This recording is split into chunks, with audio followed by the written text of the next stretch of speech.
Bu, pagi.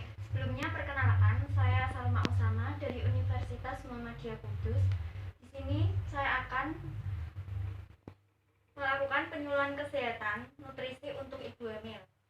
Saya akan kontrak waktu sekitar 30 menit ya, Bu. Apakah Ibu bersedia? Ya, bersedia. Yang pertama ada pengertian dari nutrisi. Nutrisi adalah substansi organik yang dibutuhkan organisme untuk fungsi normal dari sistem tubuh, pertumbuhan, pemeliharaan kesehatan. Sedangkan gizi adalah zat-zat yang terkandung dalam makanan yang diperlukan untuk kehidupan manusia. Sumber zat pembangun diperlukan untuk pertumbuhan dan dapat diperoleh dari lauk pauk seperti daging, ikan, telur, tahu, tempe, dan kacang-kacangan. Sumber zat pengatur diperlukan agar semua fungsi tubuh melaksanakan tugasnya secara teratur yang diperoleh dari sayur-sayuran dan buah-buahan. Jadi, nutrisi adalah asupan berupa makanan bagi tubuh yang mengandung gizi, di mana dalam gizi tersebut terdapat sumber zat pembangun untuk pertumbuhan, sumber zat pengatur untuk fungsi metabolisme tubuh. Kebutuhan nutrisi yang dibutuhkan ada banyak ya, Bu. Ada yang pertama karbohidrat dan lemak sebagai sumber zat tenaga untuk menghasilkan kalori dapat diperoleh dari serealia, umbi-umbian. Protein sangat diperlukan untuk membangun, memperbaiki, dan mengganti jaringan tubuh. Misalnya mengkonsumsi tahu, tempe, daging, ayam, ikan, susu, dan telur. Sebagai sumber zat pembangun dapat diperoleh dari daging, ikan, telur, dan kacang-kacangan. Terus ada mineral sebagai zat pengatur dapat diperoleh dari buah-buahan dan sayur-sayuran. Kemudian ada vitamin B kompleks berguna untuk menjaga sistem saraf, otot, dan jantung agar berfungsi secara normal. Contohnya bisa ada serealia, biji-bijian, kacang-kacangan, sayuran hijau, ragi, telur, dan produk susu. Kemudian ada vitamin D berguna untuk pertumbuhan dan pembentukan tulang bayi Anda. Misalnya ada pada minyak hati ikan, kuning telur, dan susu. Vitamin E berguna bagi pembentukan sel darah merah yang sehat. Contohnya biji-bijian terutama gandum, kacang-kacangan, minyak sayur, dan sayuran hijau seperti bayam, kembang kol, dan brokoli. Ada pada buah-buahan, asam folat terdapat dalam jeruk, pisang, wortel, dan tomat. Ada zat besi yang dibutuhkan ibu hamil agar terhindar dari anemia, banyak terdapat pada sayuran hijau.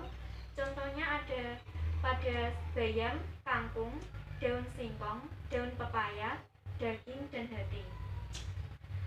Yang terakhir ada kalsium diperlukan untuk pertumbuhan tulang dan gigi, janin, serta melindungi ibu hamil dari osteoporosis. Jika kebutuhan kalsium ibu hamil tidak tercukupi, maka kekurangan kalsium akan diambil dari tulang ibu.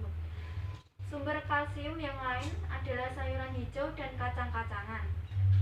Saat ini kalsium paling baik diperoleh dari susu serta produk olahannya. Susu juga mengandung banyak vitamin seperti vitamin A, D, B2, B3, dan vitamin C. Tanda dan gejala kurang nutrisi pada ibu hamil. Yang pertama ada kelelahan dan kekurangan energi, pusing, sistem kekebalan tubuh yang rendah, kulit kering, gusi bengkak dan berdarah, sulit untuk berkonsentrasi dan mempunyai reaksi yang lambat, berat badan kurang, pertumbuhan yang lambat, kelemahan pada otot, dan terdapat masalah pada fungsi organ tubuh. Akibat kekurangan nutrisi pada ibu hamil yaitu pada janin bisa keguguran, lahir mati, kelahiran neonatal, mengalami cacat bawaan, dan berat badan bayi rendah. Jika ibu hamil menderita kurang gizi, maka janin yang ada dalam kandungannya juga akan kekurangan gizi. Situasi ini akan berdampak pada masa depan kehidupan anak, yaitu terancam berbagai penyakit, diantaranya kegemukan atau obesitas, jantung, diabetes, kanker payudara, tekanan darah tinggi hingga pertumbuhan hati janin yang tidak sempurna. Dalam masa kehamilan dibagi menjadi 3 bagian, yaitu bulan ke-1 hingga ke-3 yang disebut dengan trimester pertama. Bulan selanjutnya yaitu 4 hingga ke-6 merupakan trimester tengah atau kedua. Kemudian trimester akhir yaitu bulan ke-7 hingga kelahiran bayi. Dalam setiap trimester memiliki pertumbuhan janin yang berbeda sehingga nutrisi yang dibutuhkan berbeda. Yang pertama saya jelaskan dulu trimester pertama. Umumnya terjadi dari minggu pertama pembuahan hingga minggu ke-12 adalah perkembangan janin untuk pelengkap anorgan penting. Pada bulan pertama nutrisi yang dibutuhkan berupa kalori yang ekstra. Perkembangan janin membutuhkan asupan kalori yang sesuai sehingga dapat terbentuk pesat. Asupan kalori terkadang tersendat karena adanya mual dan muntah yang dialami di trimester pertama. Sebisa mungkin bisa mengalahkan sehingga gangguan tersebut tidak menghambat asupan nutrisi apalagi karbohidrat. Karbohidrat yang dibutuhkan sebesar 2000 kilokalori yang bisa didapat dari nasi, roti, gandum, sereal, dan lain-lain.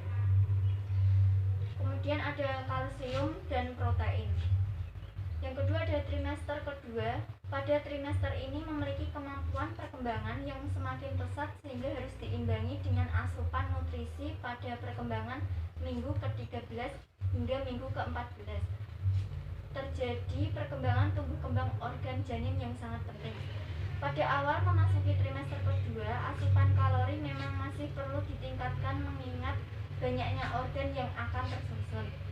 Dan jangan lupakan asupan zat besi dan vitamin C dalam mengoptimalkan pembentukan sel-sel darah merah dalam mendukung jantung dan sistem peredaran darah janin yang sedang berkembang pada minggu ke-17. Kemudian trimester ketiga. Pada trimester ini memiliki kemampuan perkembangan yang semakin pesat sehingga harus diimbangi dengan asupan nutrisi. Pada perkembangan minggu ke-13 hingga minggu ke-18 terjadi perkembangan tumbuh kembang organ janin yang sangat penting. Pada awal memasuki trimester ketiga, asupan kalori memang masih perlu ditingkatkan mengingat banyaknya organ yang akan tersusun. Jangan lupakan juga asupan zat besi dan vitamin C untuk mengoptimalkan pembentukan sel-sel darah merah dalam mendukung jantung dan sistem peredaran darah janin yang sedang berkembang pada minggu ke-17. Dan itu ya Bu, penjelasan dari nutrisi pada ibu hamil. Kemudian saya akan bertanya pada Ibu tentang yang saya jelaskan tadi,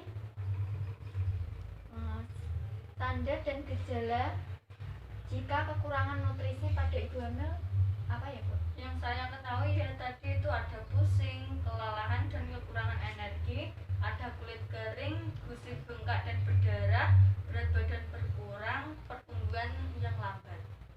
Baik, itu ya Bu. Ada yang ditanyakan Bu? Tidak.